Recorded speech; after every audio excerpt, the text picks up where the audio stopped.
আমার প্রশ্ন হচ্ছে, অনেক মুসলমান ইসরায়েলের পণ্য বয়কট করেনি, তাদের ভিতরে কি ঈমান বলতে কিছু আছে? উত্তর হচ্ছে, আপনার প্রশ্নের উত্তর হচ্ছে, কোনো মুসলমান যদি ইসরায়েলের পণ্য এই আশায় এই নিয়তে কিনে যে ইসরায়েলকে সহযোগিতা করবে, তাহলে সে কাফের হয়ে যাবে। আর যদি ইসরায়েলকে সহযোগিতার আশা নয়, জানে না, অতটা সচেতন নয়, ভুলে ক্রয় করছে, তাহলে তার বিষয়ে কিছু বলার নেই। আল্লাহ সুবহানাহু ওয়া তাআলা তাকে সংশোধন হওয়ার এবং হেদায়েত হওয়ার তৌফিক দান করুক। সহযোগিতার অর্থে ইসরায়েলকে মুসলমানদের হত্যার সহযোগিতার অর্থে কোনো সহযোগিতা করা যাবে না। আমার নাম রকি, আমার নামের অর্থ মহিমান্বিত। আমার প্রশ্ন হলো, রকি নাম রাখা যাবে কি? রকি অর্থ মহিমান্বিত, এটা আপনি কিভাবে জানলেন? আমার তো জানা নাই। পবিত্র কোরআন ও সহিহ হাদিস অনুসারে 5 ওয়াক্ত সালাত জুমা সহ আদায় করার জন্য এবং মসজিদ সকল কার্যক্রম পরিচালনার উদ্দেশ্যে আমি মসজিদ নির্মাণ করার জন্য গ্রামে জমি দান করেছি, কিন্তু সে মসজিদে জুমার সালাত 2 আজানে আদায় করা হয়। 5 ওয়াক্ত সালাত আউয়াল ওয়াক্তে আজান আনতে আদায় করা হয় না। এমত অবস্থায় জমি দানের জন্য কোরআন সুন্নাহ অনুসারে আমি কোনো নেকি আছে কিনা জানতে চাই। আপনি অবশ্যই নেকি পাবেন, তবে তাদের আমলকে সংশোধনের চেষ্টা করতে হবে। তারা আউয়াল ওয়াক্তে সালাত আদায় করতেছে না, তার অর্থ এই নয় যে তাদের সালাত বাতিল হয়ে যাচ্ছে। আউয়াল ওয়াক্তে সালাত আদায় করলে নেকি বেশি, তবে ওয়াক্ত যতক্ষণ আছে ততক্ষণের মধ্যে সালাত আদায় করা যাবে, তবে আউয়াল ওয়াক্তে সালাত আদায় করা জরুরি। অতএব তাদের সালাত বাতিল হচ্ছে না, আপনি নেকি পাবেন ইনশাআল্লাহ, তবে সংশোধনের চেষ্টা করতে হবে।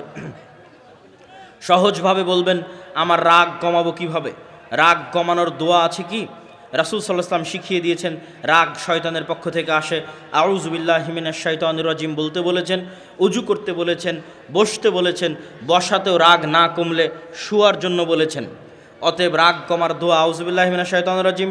রাগ হলে করণীয় বসে যাওয়া, বসায় বন্ধ না হলে শোয়া, তাতে বন্ধ না হলে উজু করা। জনাব, তাগুত বর্জন করা ফরজ, তাহলে তাগুত কিভাবে বর্জন করব? তাগুত হচ্ছে শিরক, আল্লাহর বিরুদ্ধে শিরকি হচ্ছে প্রকৃত তাগুত।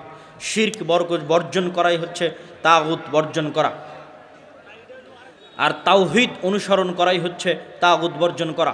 বর্তমান সময়ে বেশিরভাগ মানুষ সামাজিক যোগাযোগ মাধ্যমে দোয়া চায় আল্লাহর কাছে। এটা কি জায়েজ? যে কোনো অবস্থায়, যে কোনো জায়গায়, যে কোনো মাধ্যম ব্যবহার করে দোয়া চাওয়া যাবে। চিঠিতে দোয়া চাওয়া যেমন, সামাজিক যোগাযোগ মাধ্যম ফেসবুকে দোয়া চাওয়া তেমন। আগের যুগের সালাফে সালেহিনরা চিঠি লিখলে চিঠিতে দোয়া করতেন। আমাদের নবী স্বয়ং চিঠির মধ্যে লিখেছেন, আসসালামু আলা মানিত্তাবা আল হুদা, এটাও একটা দোয়া। শায়েখ, বিয়ের ব্যাপারে একটা ছেলের মাঝে কি কি বৈশিষ্ট্য থাকলে বুঝতে পারবো যে সে আসলে প্রকৃত দিনদার?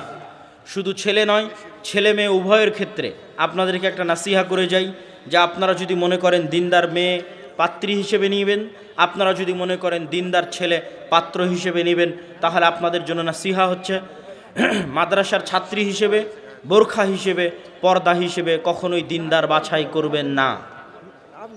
আবারও বলি, মেয়েদের দিনদারিতা দেখার জন্য কখনোই মাদ্রাসার ছাত্র, কোরআনের হাফেজ, দাওরা পাশ এবং পর্দা দেখবেন না। কি দেখবেন? মেয়েদের দিনদারিতা দেখার জন্য মেয়ের মাকে দেখবেন, মেয়ের খালাকে দেখবেন, মেয়ের ফুফুকে দেখবেন। মেয়ের মা, খালা, ফুফু যদি নরম আচরণ, ভদ্র ব্যবহার, শালীনতার মধ্যে থাকে, সংসার টিকে আছে, তাদের নামে কোনো দুর্নাম নাই, তাহলে মেয়ে জেনারেল লাইনে হলেও দিনদারিতা। আর যদি মেয়ের মা, খালা, ফুফু তাদের মধ্যে অশালীন আচরণ লক্ষ্য করা যায়, বেহায়াপনা, বেলিল্লাপনা লক্ষ্য করা যায়, তাহলে মেয়ে মহিলা মাদ্রাসায় পড়লেও, কোরআনের হাফেজ হলেও, তাহলে সেটা আপনার জন্য সৎ এবং দিনদার পাত্রী হিসেবে নাও হতে পারে। আমি একজন একই অবস্থা ছেলেদের। ছেলের মধ্যে সৎকে, যার বাবা সৎ, যার দাদা সৎ, যার চাচা সৎ, যার আত্মীয় স্বজন সৎ, সে সৎ। মাদ্রাসায় পড়লো কি, আলেম হলো কি, এটা দেখে লাভ নাই। ছেলের বাবা কেমন, ছেলের দাদা কেমন ছিল, এটা দেখলেই যথেষ্ট। আমি একজন ব্যবসায়ী। আমার প্রশ্ন হলো, আমি অনেক সময় মাছ ধরেন 800 টাকা কিনি, এখান থেকে ভালো মন্দ বিবেচনা করে একটি 950, অন্যটি 800 বা 750 বিক্রি করতেছি। এটি কতটুকু ইসলামের সাথে যাচ্ছে? আপনি যতক্ষণ মিথ্যা না বলতেছেন ততক্ষণ ব্যবসায় লাভ করা হালাল, জায়েজ, যতক্ষণ মিথ্যা না বলতেছেন। লাভের মার্জিন কেমন হবে? লাভের মার্জিন আল্লাহর নবীর আদেশ অনুযায়ী, সাহাবীদের বৈশিষ্ট্য অনুযায়ী কম লাভ বেশি বিক্রি, দ্রুত এবং দীর্ঘমেয়াদে ধনী হওয়ার উপায়। কম লাভ বেশি বিক্রি।